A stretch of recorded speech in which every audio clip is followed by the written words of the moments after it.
Okay, so a bit of an update here on the Tamiya Dyna project.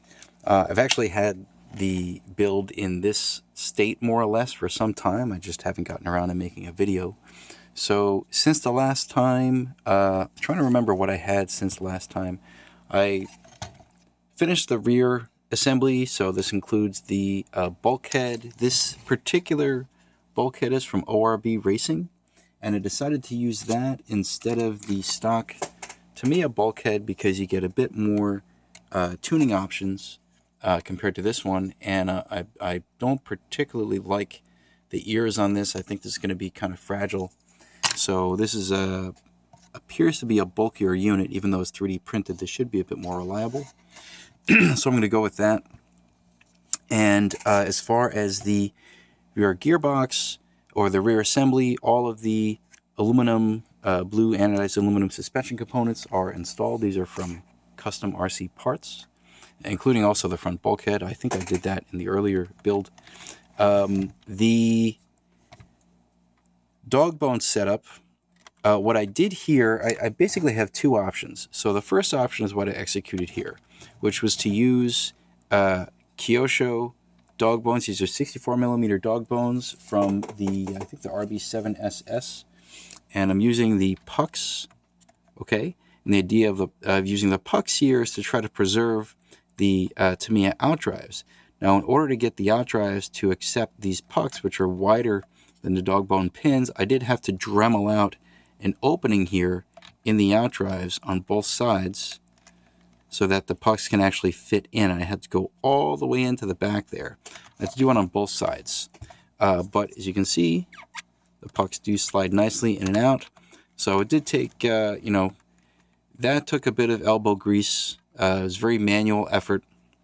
You got to use like a diamond-tipped grinding bit and basically wear some earphones because it's really loud the way it grinds against the steel. And you just keep grinding away symmetrically from the center point of the opening until you get a nice fit on both of these openings here and on both sides. Now, what I will end up probably doing is going to a different gearbox. The reason for that is because these Tamiya outdrives still use splines, kind of like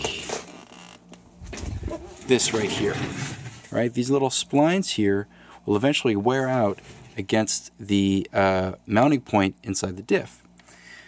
So I'm going to run this until it dies, basically. And then once this diff and these splines, well, probably splines, die, since these are very, very hard to find replacements for, these particular splines for the Dyna, I will go to this gearbox right here.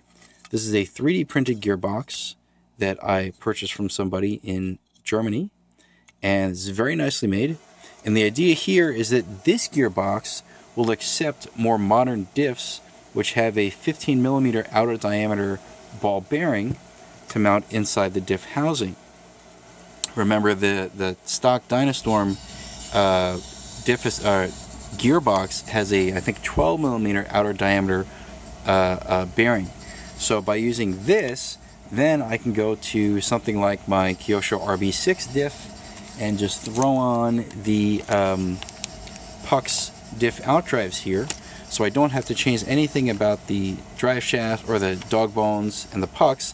I just swap the gearbox for this modified gearbox that has these more modern diffs in it, and then I'm good to go.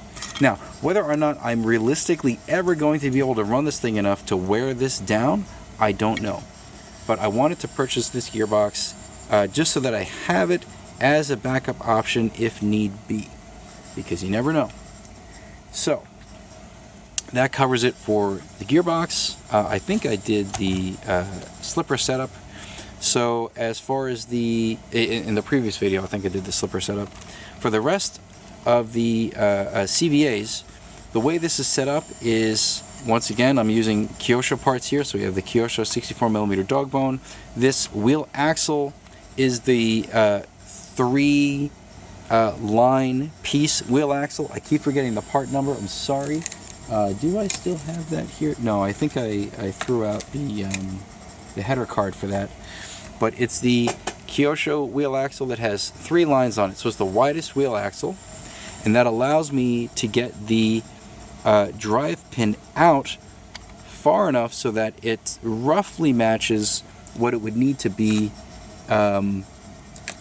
relative to the stock unit. If you have the stock unit with these splines and you mount the hex on there, if you account for basically what is the outer surface of that hex, that placement, it's roughly similar to having this setup here with the long Kyosho wheel axle, and I use I think this is maybe a 3mm axle spacer, and then you have the drive pin, and then this is just the stock plastic Kyosho wheel hex here. This should be pretty much where you need to be. Right, so it's going to mount something like that.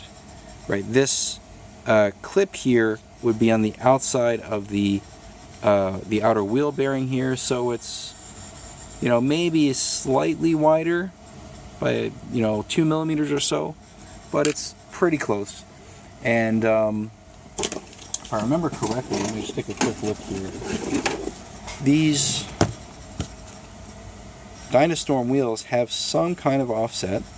Okay, so I will have to check to see how they compare to modern rims in terms of the offset. I think modern rims have less of an offset, which would mean that I would need actually this hex to be in a wider position to get the correct width. So this is probably actually the right placement.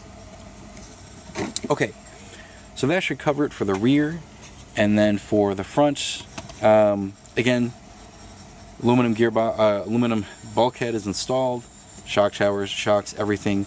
These parts, by the way, these aluminum anodized parts are really nice, very high quality. They have a nice, because they're aluminum, they're a bit heavier. So especially on high grip tracks, if you're running a rear motor car, you want more weight in the front. So having this aluminum bulkhead instead of the stock plastic unit is going to help transfer weight or move the center of gravity forward. With the shocks, these are the stock Dynastorm shock units, but I did have to replace the O-rings. So the O-rings on the inside here on the seal, it's just 2 O-rings, and if I just pull up the manual here, you can see better. So the way this mounts is kind of funny. You have 2 O-rings that go inside the body, and then there's a screw-on piece and this collar, and that goes inside this piece, and that screws in, and this collar kind of holds these O-rings in place. Okay, and then there's this little black spacer here. That black spacer, you can kind of see it right there. So I replaced the O-rings on all 4 shocks, used associated green slime to help lubricate the O-rings as I'm threading the shock shafts through. I also replaced the O-ring on top here. I think this is a 12mm by 2mm O-ring. You can find these on eBay. This is 12 by 1.5mm O-ring from oringsandmore.com, and this is the same size as the stock Dynastorm O-ring, although strangely, when you screw on the shock cap, there is a slight amount of play between the cap and the O-ring. So you might need something like a 12 by 2mm O-ring if you really want to seal this up, because there is a little bit of oil seeping out of the top there. So I probably have to get a slightly thicker O-ring there. So I may do that. The rear shocks, though, other than what's going on at the top, there doesn't appear to be any leaking issues here. The front shocks, I did the same thing, replaced all the O-rings, but the shocks are leaking at the both of these shocks, front shocks, are leaking in this seal assembly here. I tightened this down as much as possible on both ends, and there's still oil coming out.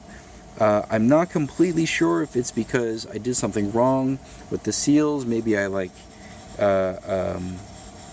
scraped the O-rings a bit, or maybe if the shock shafts themselves are damaged and it's allowing oil to seep through.